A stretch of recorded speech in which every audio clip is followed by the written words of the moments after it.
Buenos días, estamos estudiando el libro de Hechos. Vamos a continuar con el capítulo 13. Estamos en este capítulo en donde es una transición dentro de la misión de la iglesia.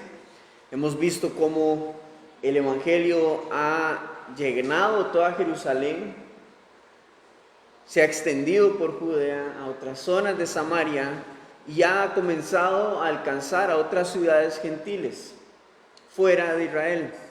En un principio, el evangelio solamente se les predicaba a los judíos, porque principalmente dentro de su creencia estaba de que la salvación era solamente a través del pueblo judío, a través de su Mesías.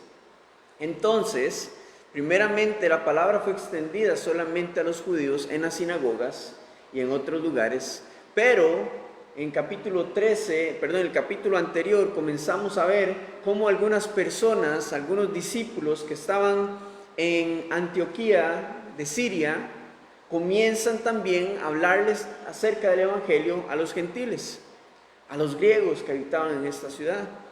Y ahí comienza a nacer la primera iglesia gentil.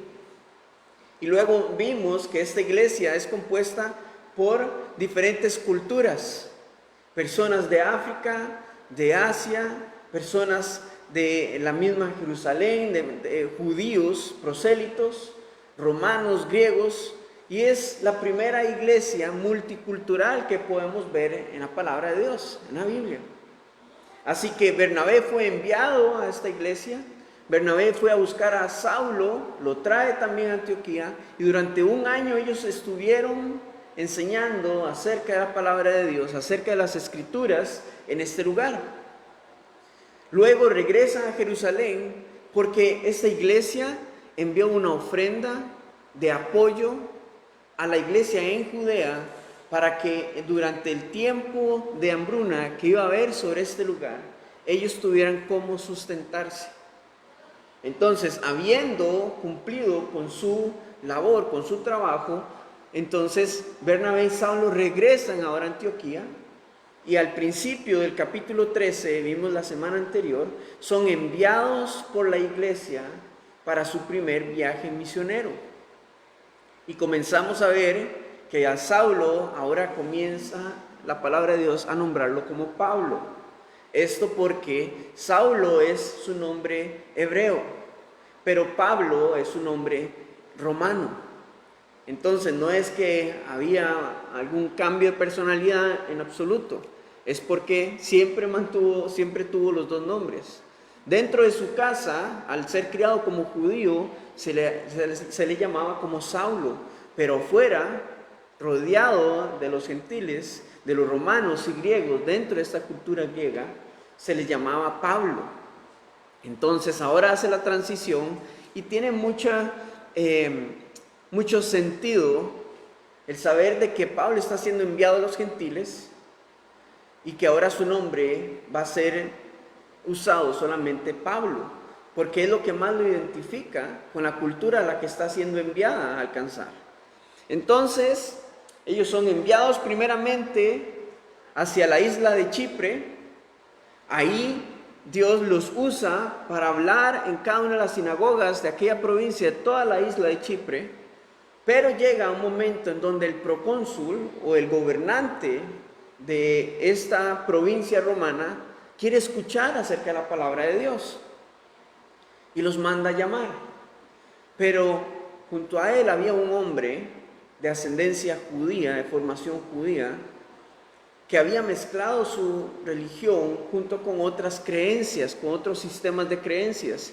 Y él, entonces, al combinar esto, vemos la palabra de Dios que nos dice que él era un mago, era un hechicero, que estaba manipulando al procónsul para tratar de impedir de que él no escuchara la palabra de Dios.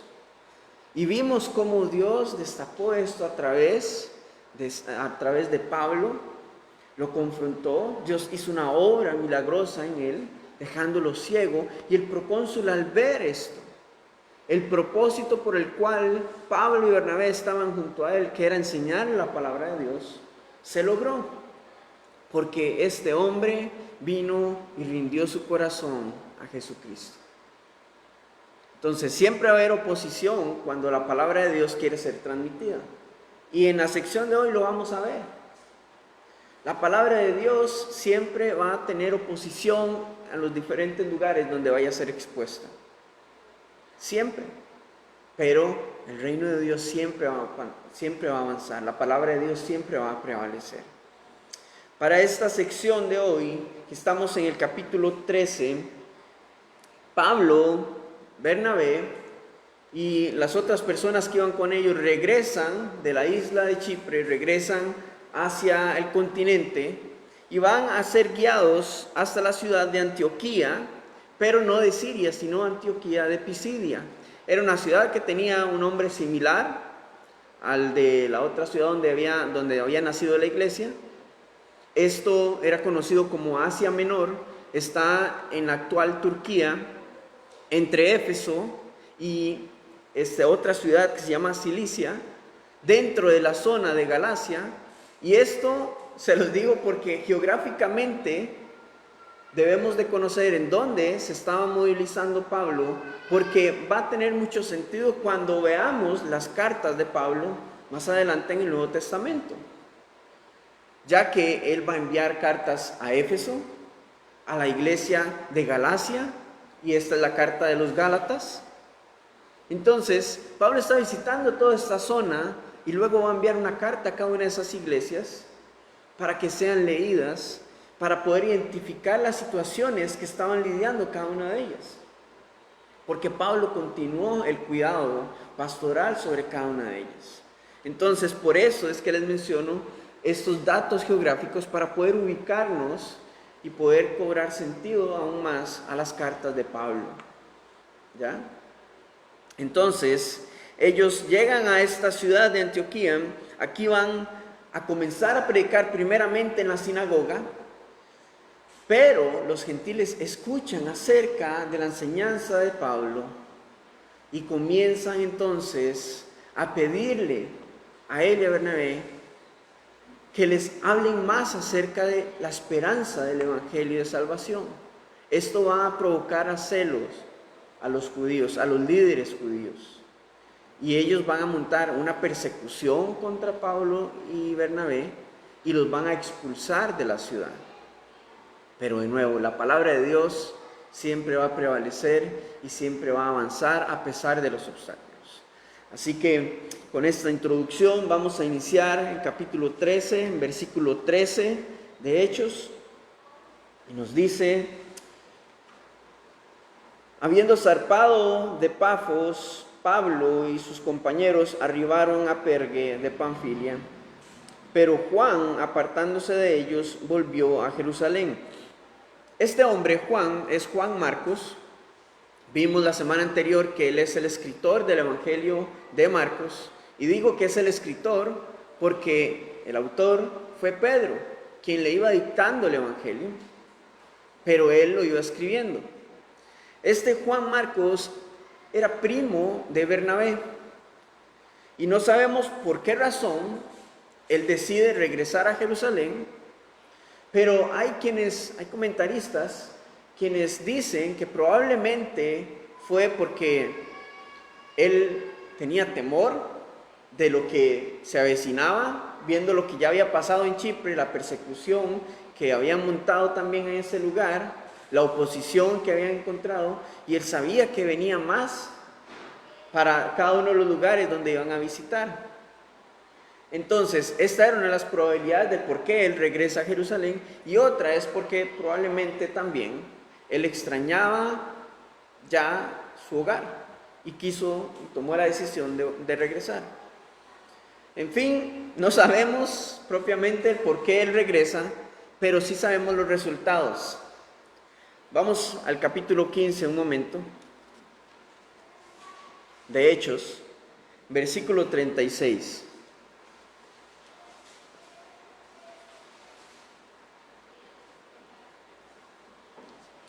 Hechos 15, 36 dice: Después de algunos días, Pablo dijo a Bernabé: volvamos a visitar a los hermanos en todas las ciudades en que hemos anunciado la palabra del Señor, para ver cómo están. Y Bernabé quería que llevasen consigo a Juan, el que tenía por sobrenombre Marcos. Pero Pablo no le parecía bien llevar consigo al que se había apartado de ellos desde Panfilia y no había ido con ellos a la obra. Y hubo tal desacuerdo entre ellos que se separaron el uno del otro. Bernabé, tomando a Marcos, navegó a Chipre, y Pablo, escogiendo a Silas, salió encomendado por los hermanos a la gracia del Señor, y pasó por Siria, Cilicia, confirmando a las iglesias. Este es el resultado de lo que vemos en el capítulo 13. No sabemos los motivos por los cuales Marcos regresó a Jerusalén, pero vemos que, sea lo que sea, esto provocó un conflicto entre Pablo y Bernabé que provocó su separación.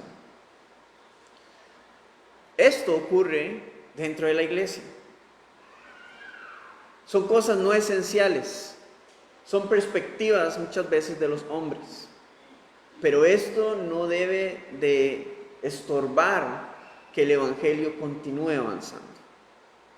Y esto nos muestra que son hombres, que tienen situaciones, tienen problemas, desacuerdos, conflictos, pero esto no los desenfoca de cuál es el llamado, el propósito de sus vidas, que es continuar predicando la palabra de Dios, que es continuar reflejando el evangelio de salvación a otros.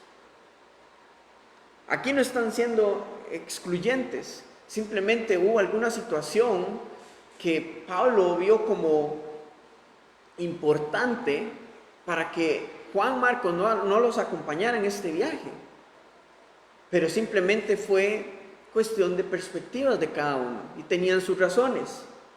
Y esto también nos muestra que esto no va a invalidar el hecho de que ellos continúen siendo instrumentos utilizados por Dios para mostrar su gloria. Así que conflictos habrán, pero esto no debe de impedir que seamos instrumentos habilitados, útiles para nuestro Señor, de la manera que Él quiera usarnos. Los desacuerdos y situaciones entre los hombres, siempre y cuando no sea dentro de las cosas esenciales de predicar la palabra de Dios, de nuestra salvación, de la fe, de creer en Jesucristo como Señor y Salvador, el cual Él muere y resucita, siempre y cuando no abarque, no involucre estos temas esenciales, la verdad es que hay que continuar y pasar estas cosas por alto y dejar estas situaciones delante de las manos del Señor, que Él nos ayude a conciliar y a cómo poder arreglar y restaurar nuevamente la relación. Ellos van a encontrarse más adelante, Pablo y Bernabé, y las cosas van a continuar, la obra del Señor va a continuar. No tiene por qué detenerse por situaciones y desacuerdos entre los hombres. Versículo 14 dice: ellos, pasando de Perge, llegaron a Antioquía de Pisidia y entraron en la sinagoga un día de reposo y se sentaron, y después de la lectura de la ley y de los profetas, los principales de la sinagoga mandaron a decirles: varones hermanos, si tenéis alguna palabra de exhortación para el pueblo, hablad. Normalmente el protocolo del día de reposo dentro de la sinagoga era que iniciaban con la oración judía que se llama el Mishnah, que se basan en Deuteronomio capítulo 6, versículo 4, Dios es nuestro, Jehová es nuestro Dios, Jehová es uno solo, etcétera, etcétera. Ellos tienen todo un protocolo, un ritual acerca de esta oración inicial. Luego viene la lectura del Pentateuco, la lectura de la ley y alguno de los profetas. Y luego el principal de la sinagoga lo que hace es dar una palabra de exhortación, de ánimo, relacionada a las Escrituras. Y si hay algún hombre visitante o alguna persona que sea maestro en la ley, entonces se le da la oportunidad para que pueda hablar acerca también relacionado con las Escrituras. Y tenemos a Pablo, que recordemos, él es un maestro de la ley, él fue un fariseo de formación. Entonces él conoce cuál es el ritual, el protocolo, y en este día de reposo, en este momento en la sinagoga, él solamente estaba esperando. Y esta puerta el Señor la abrió. Vamos a ver entonces el discurso y la oportunidad que Pablo no va a dejar pasar. Versículo 16 dice: entonces Pablo, levantándose, hecha señal de silencio con la mano, dijo: varones israelitas, y los que teméis a Dios, oíd. El Dios de este pueblo de Israel escogió a nuestros padres y enalteció al pueblo, y siendo ellos extranjeros en tierra de Egipto, y con brazo levantado los sacó de ella. Y por un tiempo como de 40 años los soportó en el desierto, y habiendo destruido 7 naciones en la tierra de Canaán, les dio en herencia su territorio. Después, como por 450 años, les dio jueces hasta el profeta Samuel. Luego pidieron rey, y Dios les dio a Saúl, hijo de Cis, varón de la tribu de Benjamín, por 40 años. Quitado éste, les levantó por rey a David, de quien dio también testimonio diciendo: he hallado a David, hijo de Isaí, varón conforme a mi corazón, quien hará todo lo que yo quiero. De la descendencia de éste, y conforme a la promesa, Dios levantó a Jesús por Salvador a Israel. Es interesante porque vean Pablo lo que está haciendo. Él está tomando las Escrituras como un fundamento para poder guiar a todos los que están escuchando su sermón hacia Jesús, para que puedan ver a través de la Escritura el fundamento y la evidencia de que Jesús es el Mesías que ellos esperaban. Normalmente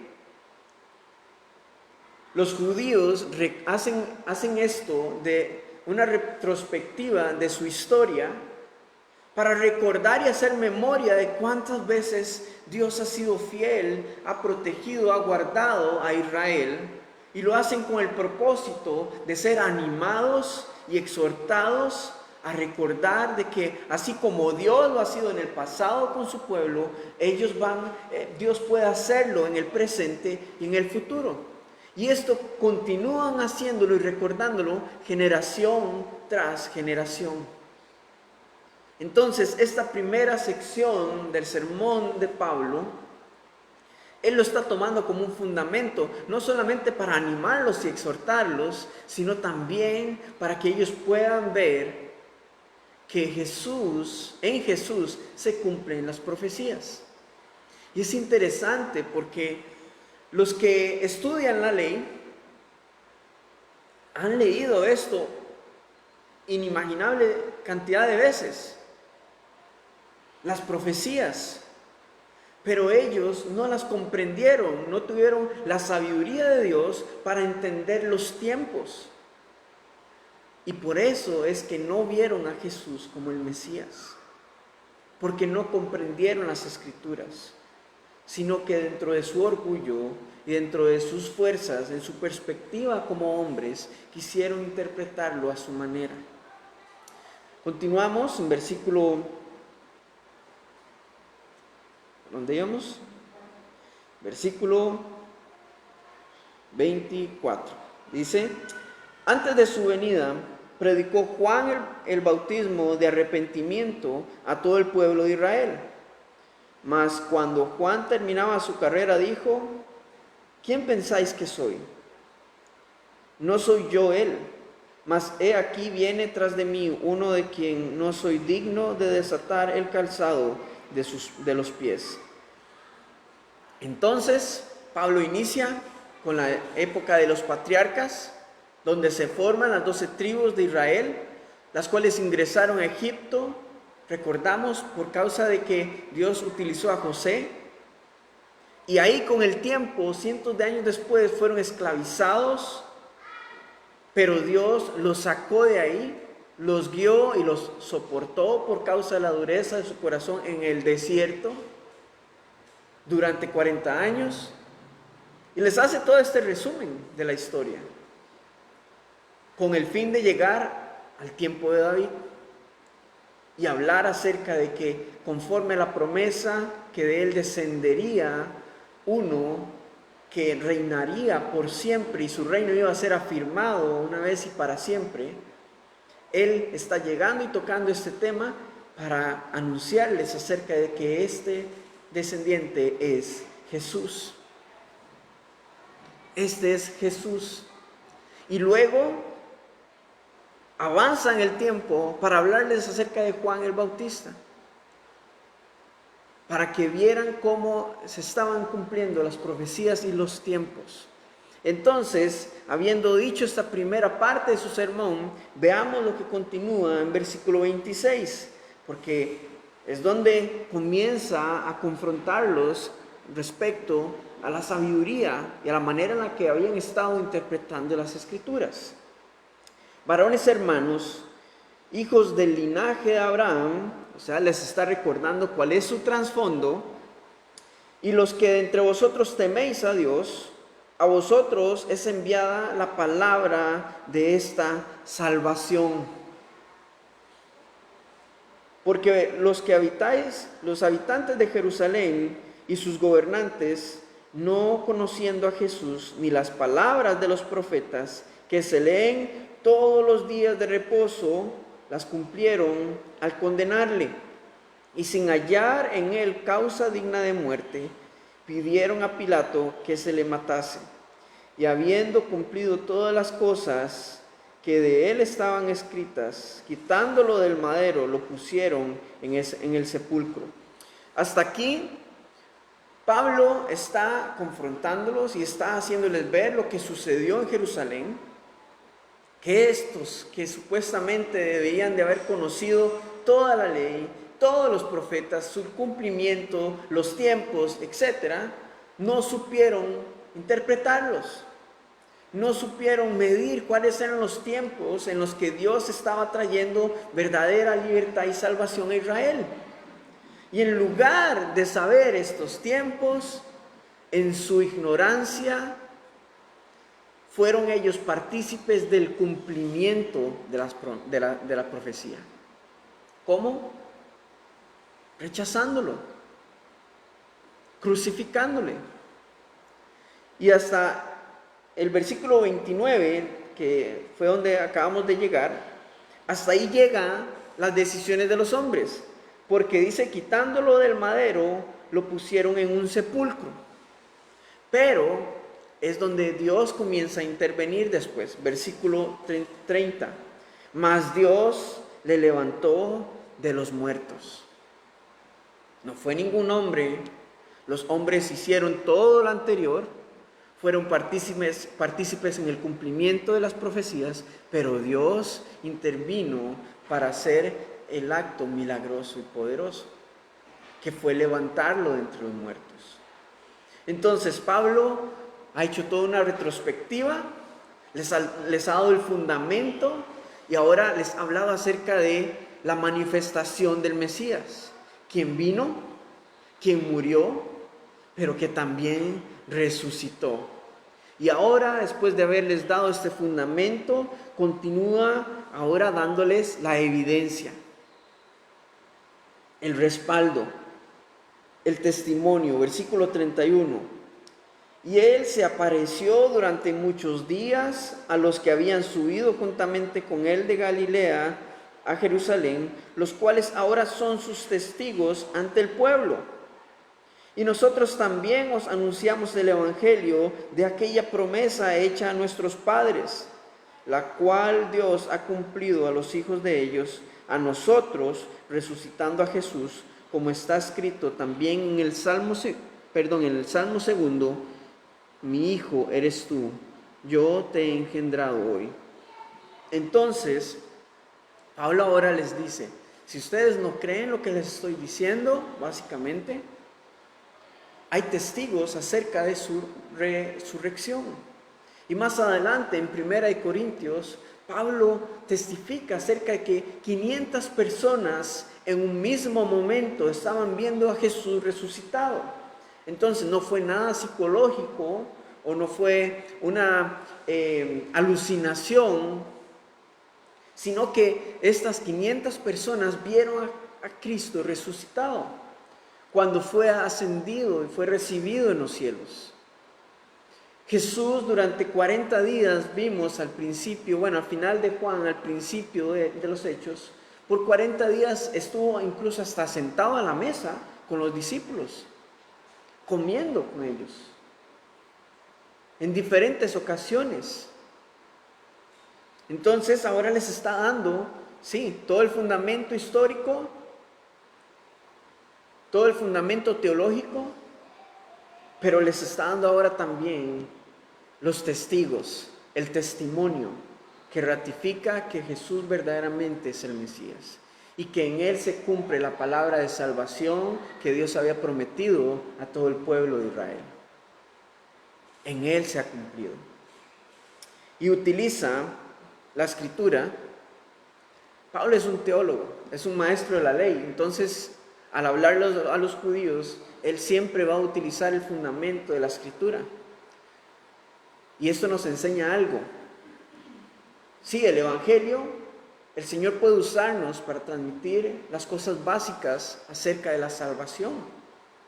No es necesario que usted sea un estudioso en la ley, en la palabra de Dios, pero es necesario para estas cosas, para poder fundamentar cuál es nuestra fe, por qué creemos, por qué verdaderamente Jesús es el Hijo de Dios, por qué Jesús y Dios, el Padre, el Hijo y el Espíritu son uno y no son seres separados, para poder fundamentar que verdaderamente Él resucitó de los muertos, para poder fundamentar el por qué Él vino a este mundo, por qué murió y por qué resucitó, qué significa cada una de estas cosas.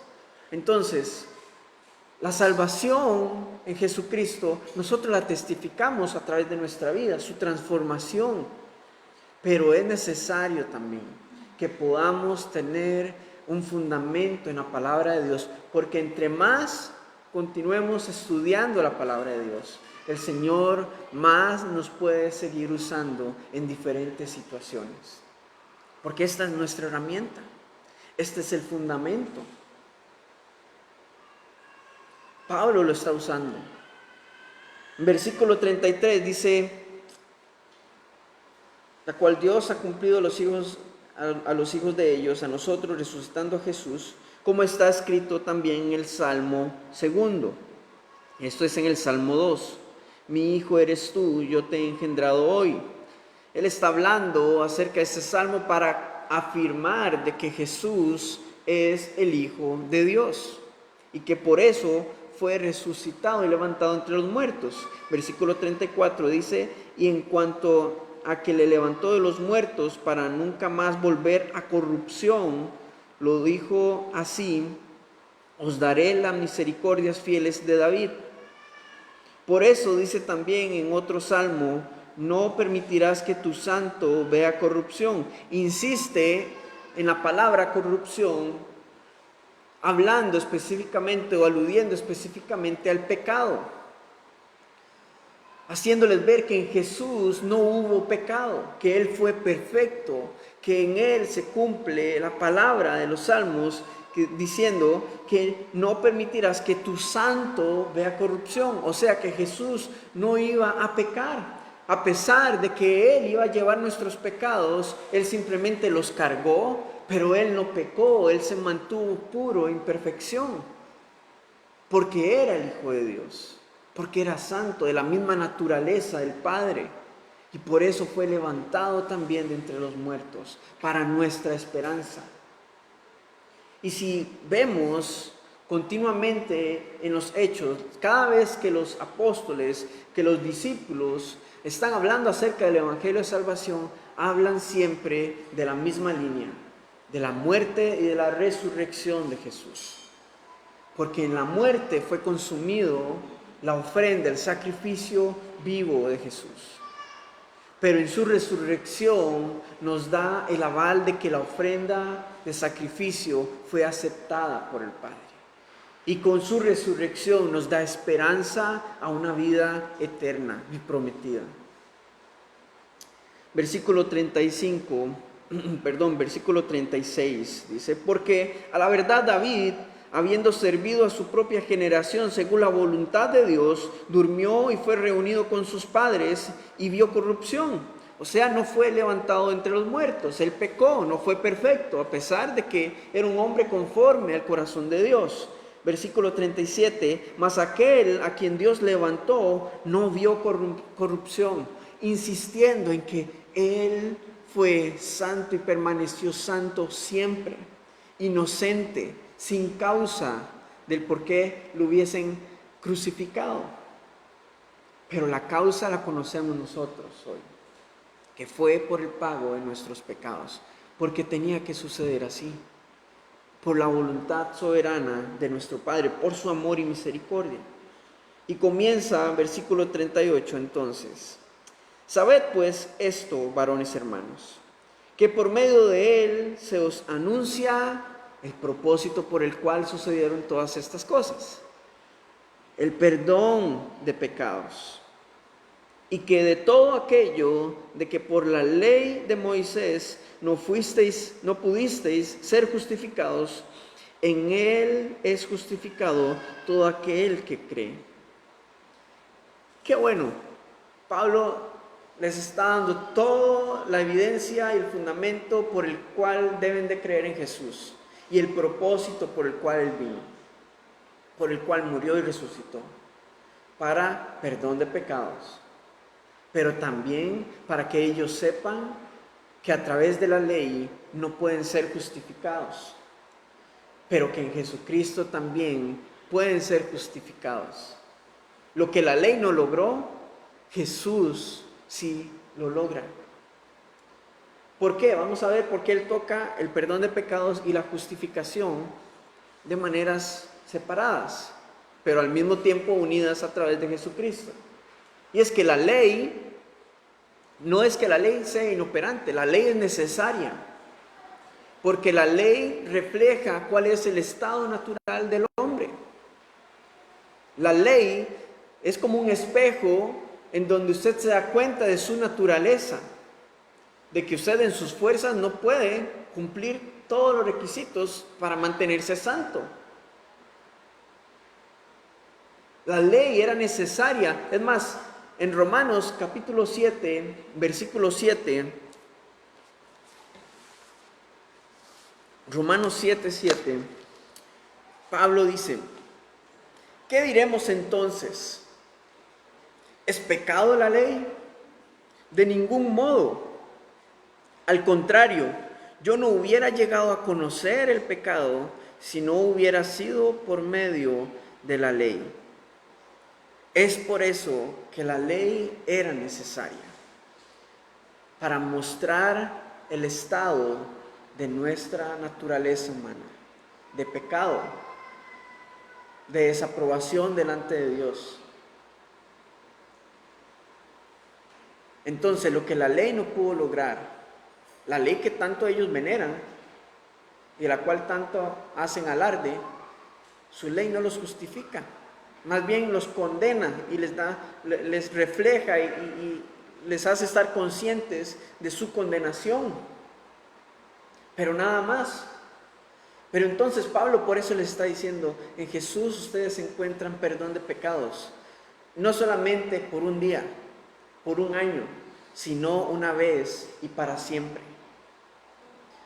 Y es ahí entonces en donde la justificación toma aún más sentido, porque el perdón de pecados Viene y nos salva a través de la sangre de Jesús, pero la justificación es lo que nos recuerda una y otra vez de que la gracia y la misericordia de Dios está presente y habilitada para nosotros siempre, para poder continuar caminando bajo su gracia y misericordia. Por eso entonces la ley es necesaria, porque el perdón de pecados salda nuestra deuda, pero la justificación nos ayuda a mantener una y otra vez en nuestra memoria de que el precio ya ha sido pagado y que para los que están en Cristo ya no hay más condenación, ahora hay justificación en Él. Eso es lo que Pablo les está dando a entender, que ya no es necesario todos los rituales sacrificiales que ellos tenían cada día de reposo en las fiestas anuales, porque ya el precio ha sido pagado y la justificación está al alcance de ellos cuando ponen su fe en el Señor Jesucristo. Versículo 40. Mirad pues que no venga sobre vosotros lo que está dicho en los profetas.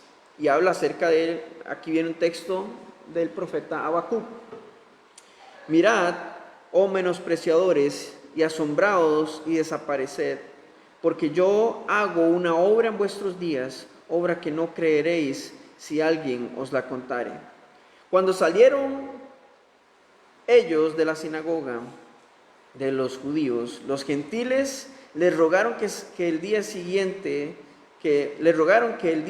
el siguiente día de reposo, les hablasen de estas cosas.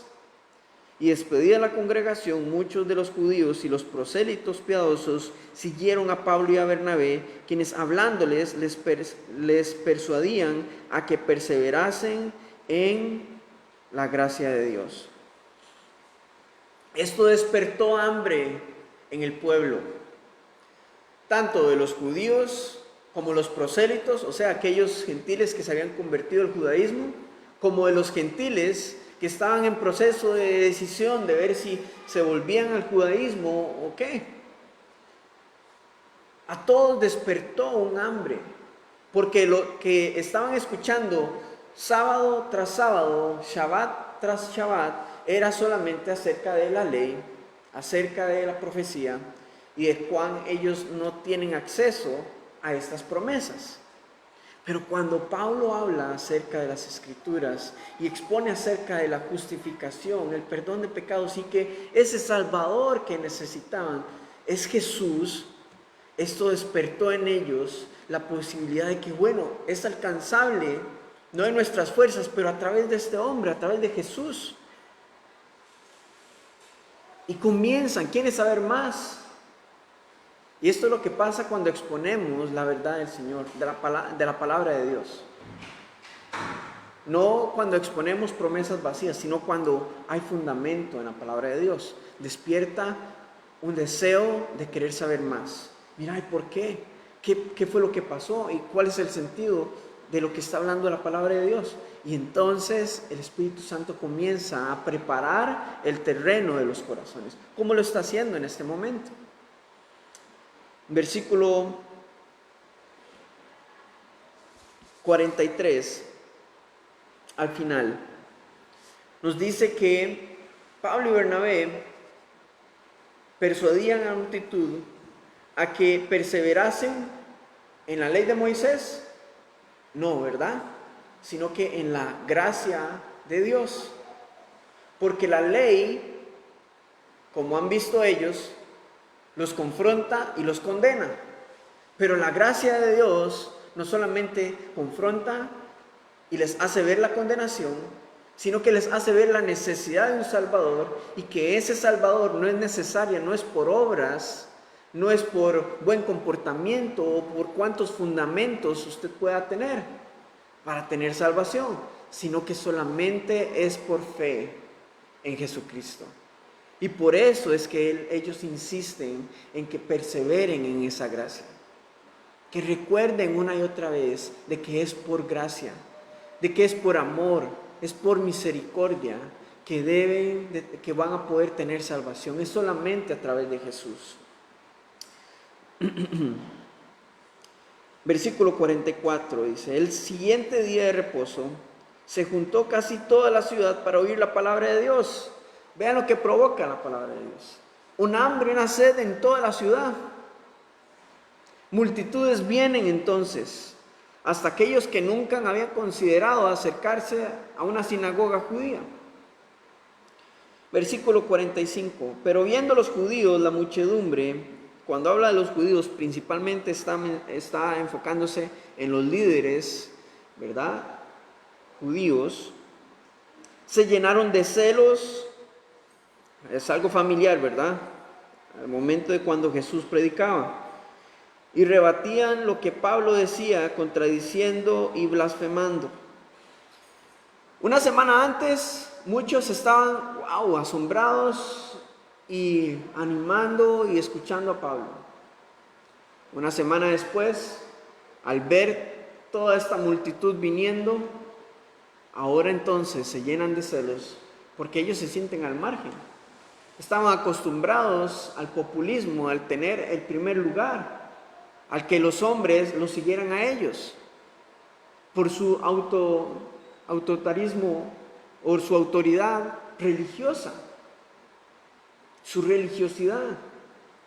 Pero al ver que la multitud está sedienta a escuchar lo que Pablo y Bernabé están hablando, y muchos de estos son gentiles, los judíos no podían considerar y no podían contemplar de que ellos fuesen iguales a los gentiles. Había una supremacía en ellos, de que es a través de ellos la salvación. Y no podían tolerar de que toda esta multitud fuese considerada igual a ellos, con el mismo acceso al Salvador, al Mesías judío. No lo toleraban. Entonces, esto, entre de muchas otras cosas, levantó los celos. Siempre que la obra del Señor se está levantando, tenga usted por seguro de que Satanás y el reino de las tinieblas va a levantar una obra también que contrapese lo que la palabra de Dios está haciendo. No es de sorprenderse, ese es su trabajo, porque siempre se va a oponer, las tinieblas se oponen a la luz, es normal, pero debemos de tener siempre presente de que no es nuestra obra. Entonces no se tome las cosas personales, es la obra de Dios. Y ahorita vamos a ver lo que Pablo y Bernabé hacen cuando los expulsan de la ciudad, porque los van a expulsar.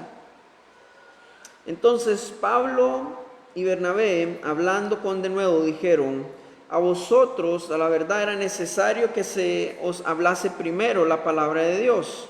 Versículo 46. Mas puesto que la desecháis y no os juzgáis dignos de la vida eterna, he aquí, nos volvemos a los gentiles. Imagínense que los gentiles no tenían nada en qué creer, en nada en qué esperanzarse. Bueno, en qué creer sí, pero eran dioses paganos. Pero no tenían ningún sentido de esperanza a una vida eterna, por gracia. Y cuando Pablo dice esto, ¿puede usted imaginar la multitud que tenemos acceso? Fue como que se abrió el cerrojo para ellos, para una esperanza. Versículo 47 dice: porque así nos ha mandado el Señor diciendo: te he puesto para luz de los gentiles, a fin de que seáis para salvación hasta lo último de la tierra. Los gentiles, oyendo esto, se regocijaban y glorificaban la palabra del Señor, y creyeron todos los que estaban ordenados para vida eterna. Y la palabra del Señor se difundía por toda aquella provincia. Lo mismo que sucedió en Jerusalén. Comenzó a propagarse por toda la ciudad. Porque lo que antes se enseñaba era acerca de la ley, de la condenación y nada más. De lo imposible que era para el hombre poder tener comunión con Dios. Pero estos hombres están anunciando una esperanza eterna, salvación a través de Jesús, por gracia, no por las obras. Y esto regocijó al pueblo. Esto trajo esperanza, gozo, alegría. Pero en los judíos, ¿qué provocó? Celos, comenzar a blasfemar en contra de Jesús, rechazar a Jesús. Y hay una condenación esperándolos por causa de esto, porque ya no tienen excusa. Les fue expuesta la verdad. Y esto sucede, ¿sabe? Igual a todo aquel que el día de hoy ha sido expuesto a la verdad y conoce la verdad, pero aún así no quiere poner su fe en Jesucristo. Hay una condenación. Y no es porque uno lo diga, es que la palabra de Dios es muy clara. Pero ahí es donde vemos la gracia y misericordia de Dios, que está anunciando, está anticipando de que hay una condenación. ¿Para qué? Para darnos tiempo de volver nuestro corazón al Señor, verdaderamente. Y vivir bajo su gracia y misericordia. Versículo 50, pero los judíos instigaron a mujeres piadosas y distinguidas, y a los principales de la ciudad, y levantaron persecución contra Pablo y Bernabé, y los expulsaron de sus límites.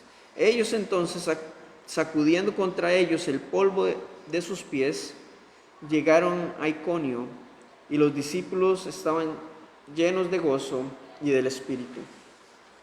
Estos judíos tenían influencia en la ciudad, a tal punto que lograron expulsar a Pablo y Bernabé, y lo que ellos hacen de sacudir sus pies es conforme a lo que Jesús les dijo a sus discípulos en Mateo capítulo 10, versículo 14 y 15, cuando Él los envió, les dijo: y si alguno no os recibiere, ni oyere vuestras palabras, salid de aquella casa o ciudad, y sacudid el polvo de vuestros pies.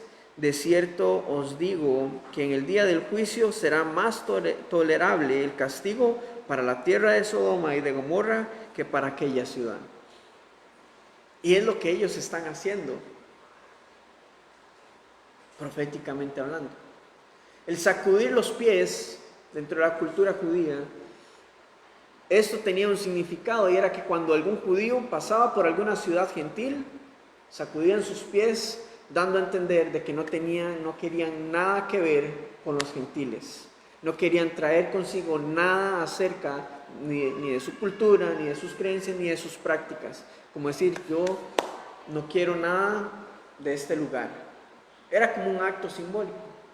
Pero cuando Pablo lo está haciendo acá, y la manera en la que Jesús se lo está diciendo a sus discípulos, es dándoles a entender: yo anuncié la verdad, ellos lo rechazaron, pero mi trabajo yo lo hice. No tengo parte en la condenación y el juicio sobre estas personas que quisieron rechazar el evangelio de la verdad. Y entonces los discípulos estaban llenos de gozo. ¿Por qué estaban llenos de gozo? A pesar de toda esa persecución que se montó contra ellos. Estaban llenos de gozo porque estaban llenos del Espíritu Santo. Y fruto del Espíritu Santo, del estar lleno del Espíritu Santo, es que hay gozo. De nuestra salvación, de que tenemos, pase lo que pase, pasemos por donde pasemos, en Él está nuestra esperanza, así que no debemos de temer. Hermanos, cuando el Señor nos llame a algo específico, no tema. Cuando el Señor quiera traer tu vida y tu corazón, no tema, no tenga temor, no piense en lo que tiene que dejar o en lo que sí puede traer consigo. O sea, el Señor va a hacer la obra en tu vida, es un proceso, y conforme avancemos, Él va a hacer la obra. No piense en qué tiene que sacrificar, porque el sacrificio ya fue hecho por usted.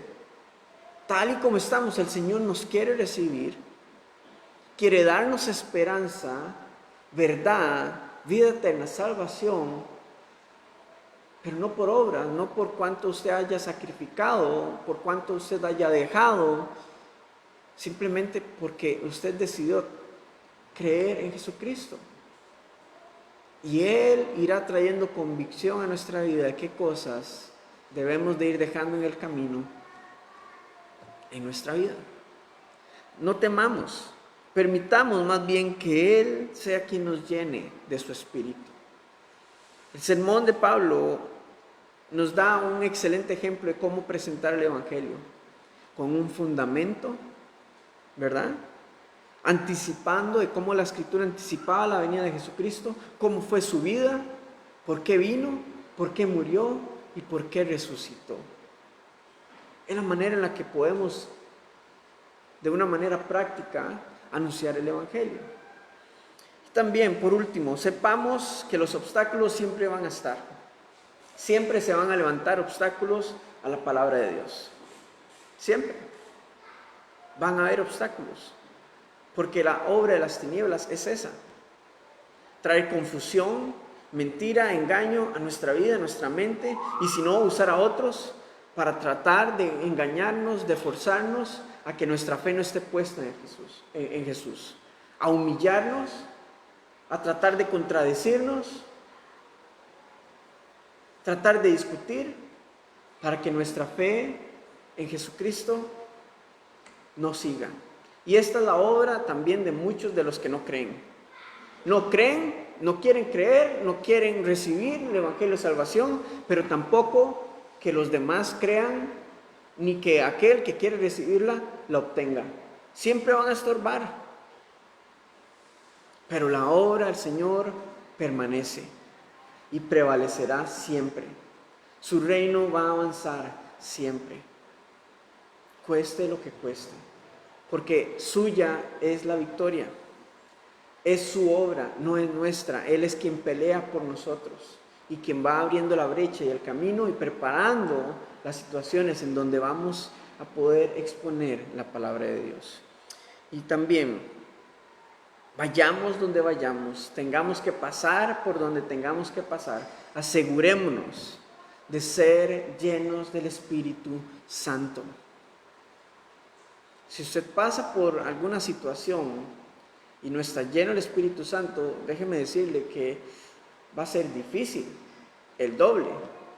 Pero cuando venimos y somos llenos del Espíritu, tenemos por lo menos una fuente de poder que nos va a fortalecer en medio de la situación. Cuando somos llenos del Espíritu, Él nos da gozo al recordarnos de que nuestra esperanza eterna descansa en Jesús y es segura. Amén. Señor, gracias por esta mañana. Gracias por tu palabra. Gracias, Dios, porque tu palabra es viva, es eficaz, es aplicable para nuestros días y encontramos en ella el testimonio fiel de tu amor, de tu gracia, de tu misericordia y de tu enseñanza, Señor. Padre, yo te pido en esta mañana que por favor tú nos llenes de tu Espíritu, así como aquellos discípulos. Llénanos con tu Espíritu Santo, de tu gozo, el gozo de tu salvación, de tu verdad, Señor. Y que traigas tu convicción a nuestros corazones de la necesidad que tenemos de volvernos completamente a ti, Señor. Glorifícate, Señor, por favor. Guíenos en medio de este camino de fe. Y que ante cualquier obra que quiera levantarse en contra de tu verdad y de tu palabra y de tu obra en nosotros, por favor, sé tú, Señor, contrarrestándola. Señor, sé tú venciendo, sé tú luchando y guiándonos en medio incluso de la tempestad. Te damos toda la honra y la gloria. En el nombre de Cristo Jesús oramos. Amén y amén.